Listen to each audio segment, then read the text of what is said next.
Hello everyone. I hope आप सभी लोग अच्छे होंगे। आपकी स्टडी भी अच्छी चल रही होगी। स्वागत है आपका आपके अपने YouTube channel new education wire पर। आज की क्लास में हम लोग मिसलिनियस क्वेश्चन की प्रैक्टिस करेंगे। ये प्रैक्टिस सेट नंबर 28 है। साथ ही मध्यकालीन भारत इतिहास का ये लास्ट प्रैक्टिस सेट भी है। और इसी के साथ हम लोग अपना मध्यकालीन भारत इतिहास के प्रैक्टिस सेट को कंप्लीट कर लेंगे। और ये प्रैक्टिस सेट इंपॉर्टेंट किसके लिए है? एलटी ग्रेड एग्जाम के लिए, साथ ही जीआरसी प्रवक्ता और भी कई कॉम्पिटेटिव एग्जाम जिसमें आपका जीएस आता है। मान लीजिए जैसे history, geography, polity, economic, environment science type आपका यूपीपीसीएस का एग्जाम होने वाला है, तो आपका रिवीजन हो जाएगा। साथ ही आरओ आरओ का मेंस होगा, उसका भी रिवीजन हो जाएगा। तो आप लोग अपने पेन और पेपर को लेकर रेडी हो जाइए और अब हम लोग करते हैं एक एक क्वेश्चन के अच्छे से प्रैक्टिस। क्वेश्चन नंबर 1 पर जाने से पहले हम लोग समझ लेते हैं कि हम लोगों ने क्या क्या कंप्लीट कर लिया है मध्यकालीन भारत के इतिहास में। पहला टॉपिक अपना था भारत पर मुस्लिम आक्रमण, कंप्लीट। दिल्ली सल्तनत में गुलाम वंश, खिलजी वंश, तुगलक वंश, सैयद और लोधी वंश भी कंप्लीट हो गया। प्रांतीय राजवंश में विजयनगर साम्राज्य, बहमनी साम्राज्य और भी कई इंपॉर्टेंट क्वेश्चन थे, वो भी सब कंप्लीट। भक्ति एवं सूफी आंदोलन हो गया। मुगल साम्राज्य से संबंधित जो भी क्वेश्चन थे हम लोगों ने इसकी प्रैक्टिस किया।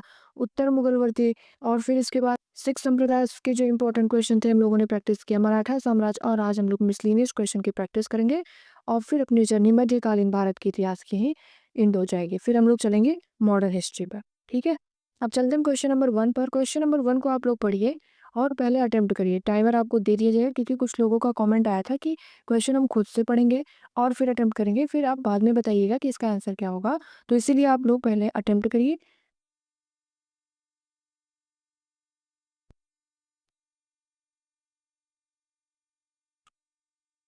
Time up. पहला क्वेश्चन है क्या? निम्नलिखित को कालक्रमानुसार व्यवस्थित कीजिए। कन्नौज का युद्ध, चौसा का युद्ध, तालीकोटा का युद्ध और खानवा का युद्ध। और हमें इसमें सही उत्तर का चयन करना है। अब इसमें ऑप्शन कौन सा होगा, तो उसके लिए हमें पहले ये जानकारी होनी चाहिए कि कन्नौज का युद्ध कब हुआ था। ये हुआ था 1540 ईस्वी में। और चौसा का युद्ध कब हुआ था? 1539 ईस्वी में। तालीकोटा का युद्ध कब हुआ? 1565 ईस्वी। और खानवा का युद्ध कब हुआ था? 1527 ईस्वी। अब हम लोग देख लेते हैं किसके किसके बीच हुआ था। कन्नौज का युद्ध किसके बीच हुआ? हुमायूं और शेरशाह सूरी के बीच में।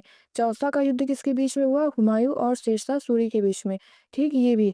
और तालीकोटा का युद्ध किसके बीच में हुआ? बहमनी और विजयनगर साम्राज्य के बीच में। फिर खानवा का युद्ध किसके बीच में होता है? बाबर और राणा सांगा के बीच में। तो इस प्रकार से राइट आंसर अपना क्या हो जाएगा इसमें? Option number B.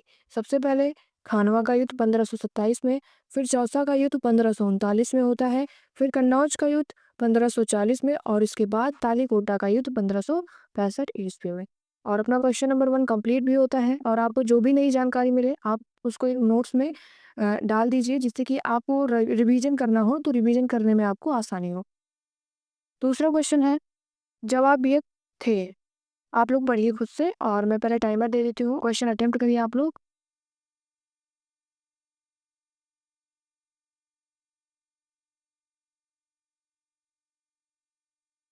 Time up. Question है कि जवाब ये थे। कृषि संबंधित कानून, राज्य कानून, हिंदुओं से संबंधित मामले या फिर उपयुक्त में से कोई नहीं। तो इस क्वेश्चन का राइट आंसर हो जाएगा ऑप्शन नंबर बी, राज्य कानून। आई होप आप लोग अच्छे से अटेम्प्ट किए होंगे। क्वेश्चन नंबर 3 पढ़िए आप लोग पहले और अटेम्प्ट करिए क्वेश्चन को, फिर बाद में हम लोग देखेंगे कि इसका राइट आंसर क्या होगा।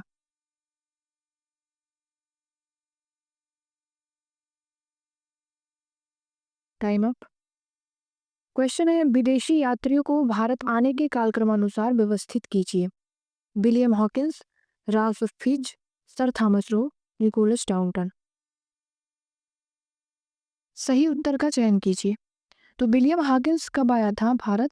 1608 ईस्वी में। और राल्फ फिज 1583 ईस्वी में। और सर थॉमस रो 1615 ईस्वी। और निकोलस डाउंटन 1613 ईस्वी में। राइट आंसर क्या हो जाएगा इसमें? ऑप्शन नंबर बी, पहले राल्फ फिज, फिर उसके बाद विलियम हॉकिंस, इसके बाद निकोलस डाउंटन और फिर Thomas Roe. Question number 4, Maratha सेना में बारगीर क्या था?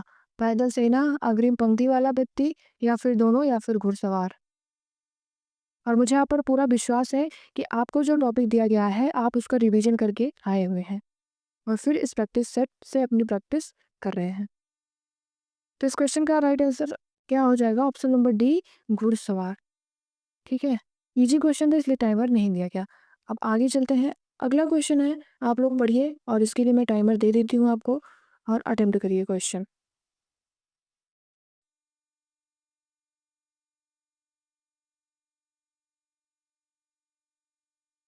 Time up.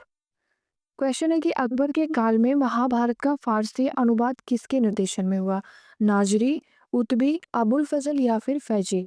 तो इसका राइट आंसर क्या है? Option number D, Faizi. और ये फैजी जो है जो अकबर के नौरत्न थे उनमें भी शामिल थे। ठीक है, नौरत्नों में से एक हैं और अकबर का राजकीय कवि भी है फैजी।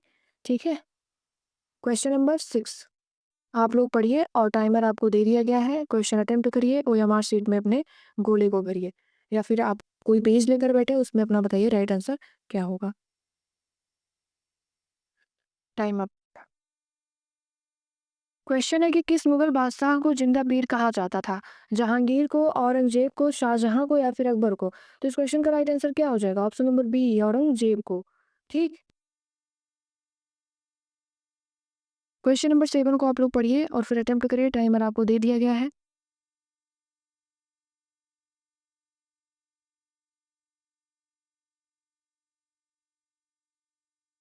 Time up. इस क्वेश्चन का राइट आंसर है, पहले इसको पढ़ लेते क्या है।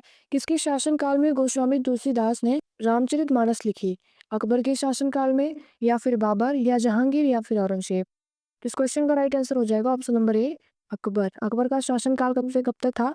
1556 से 1605 ईस्वी। और गोस्वामी तुलसीदास जी ने रामचरितमानस को लिखना प्रारंभ कब किया? 1574 ईस्वी में। क्वेश्चन नंबर 8 आप लोग पहले पढ़िए और आपको टाइमर दे दिया गया। स्टार्ट।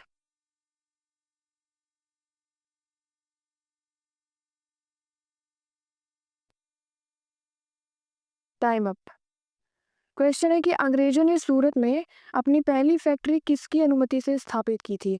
अकबर, जहांगीर, शाहजहां या फिर औरंगजेब? तो इस क्वेश्चन का राइट आंसर है ऑप्शन नंबर बी, जहांगीर। आया कौन था जो सबसे पहले जिसको अनुमति दी गई? वो था विलियम हाकिंस। William Hawkins. और भेजा किसने था? इंग्लैंड के राजा जेम्स प्रथम ने।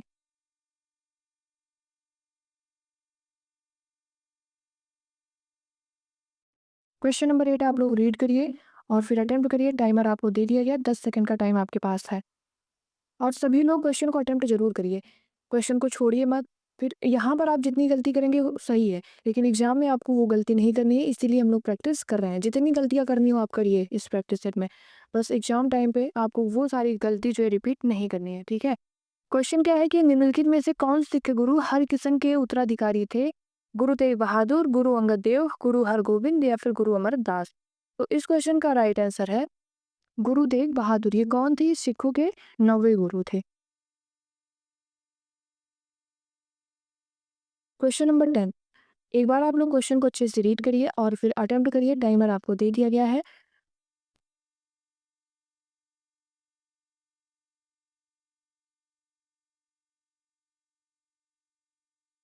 Time up. क्वेश्चन है कि मयूर सिंहासन पर बैठने वाला अंतिम मुगल सम्राट कौन था? मोहम्मद शाह, शाह आलम द्वितीय, बहादुर शाह या फिर जहांदार शाह? तो इस क्वेश्चन का राइट आंसर है option number A, Mohammad Shah. मयूर सिंहासन, इसका निर्माण किसने किया था? निर्माण किया किसने? शाहजहां ने।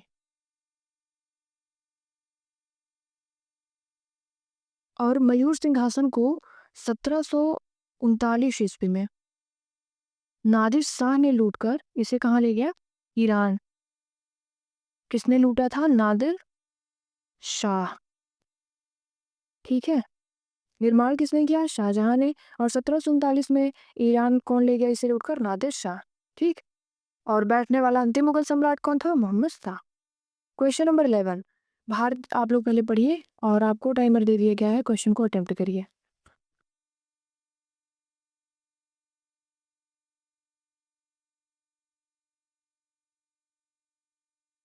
Time up. क्वेश्चन है कि भारतीय इतिहास के मध्यकाल में बंजारे सामान्यतः कौन थे? कृषक, योद्धा, बुनकर या फिर व्यापारी? ये यूपीएससी 2016 में आया हुआ क्वेश्चन है। सीधे एनसीईआरटी से क्वेश्चन ये आया हुआ है। जब हम लोग एनसीईआरटी पढ़ रहे थे, आपको क्लासेस दी गई थी, तो वहां पर हम लोगों ने इसे पढ़ा भी था। तो इस क्वेश्चन का राइट आंसर क्या हो जाएगा? ऑप्शन नंबर डी, व्यापारी। क्वेश्चन नंबर 12 आप लोग पढ़िए और फिर अटेम्प्ट करिए। टाइमर आपको दे दिया गया है, 10 सेकंड का टाइम आपके पास है और सभी लोग क्वेश्चन अटेम्प्ट करिएगा।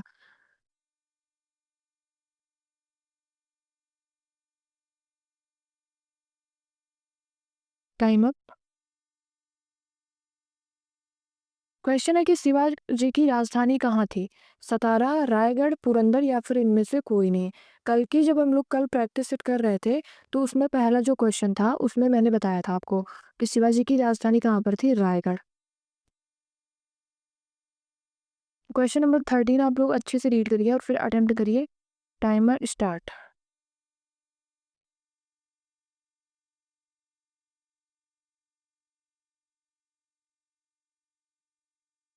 Time up. शिवाजी के गुरु का नाम क्या था? रामदास, तुकाराम, वामन पंडित या फिर गंगा भट्ट? तो इस क्वेश्चन का राइट आंसर है ऑप्शन नंबर ए, रामदास। और इन्होंने एक ग्रंथ की रचना की जिसका नाम क्या था? दास बोध।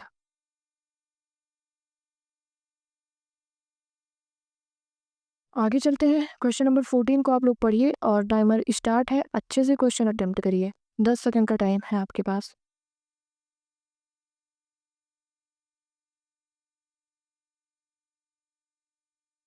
Time up. पहला सूची फर्स्ट क्या है? संधियों से संबंधित है और फिर ये उसके वर्ष दिए गए हैं कब ये संधि हुई थी। तो इलाहाबाद की संधि कब हुई थी? 1765 में। ठीक, ए का हो जाएगा। और मंगलौर की संधि कब हुई थी? 1784 में। बी का चला जाएगा 3 पर। और फिर सालाबाई की संधि कब हुई थी? सालाबाई की संधि 1782 में हुई थी। ये 2 पर गया। और ये मद्रास की संधि कब हुई? मद्रास की संधि हुई थी 1769 ईस्वी में। तो यहाँ पर कोई ऑप्शन मैच नहीं कर रहा है ना? देखिए एक आ गया, एक बार एक का कोई ऑप्शन ही नहीं है, सब कैंसिल हो जाएगा। तो हम लोग देख लेते हैं ए का क्या हो जाएगा। इलाहाबाद की संधि कब हुई? 1765 ईस्वी में। फिर मंगलौर की संधि कब हुई थी? 1784 ईस्वी में। और इसके बाद सी है सालाबाई की संधि कब हुई? सालाबाई की संधि हुई थी 1782 ईस्वी में। ठीक है। और फिर इसके बाद है मद्रास की संधि। मद्रास की संधि हुई 1769 ईस्वी में। और ये अपना क्वेश्चन कंप्लीट होता है। ठीक, चलते क्वेश्चन नंबर 15 पर। 15 को आप लोग रीड करिए। टाइमर आपको दे दिया गया है। ये भी हाल ही में कोई एग्जाम हुआ था, उसमें ये क्वेश्चन पूछा गया था।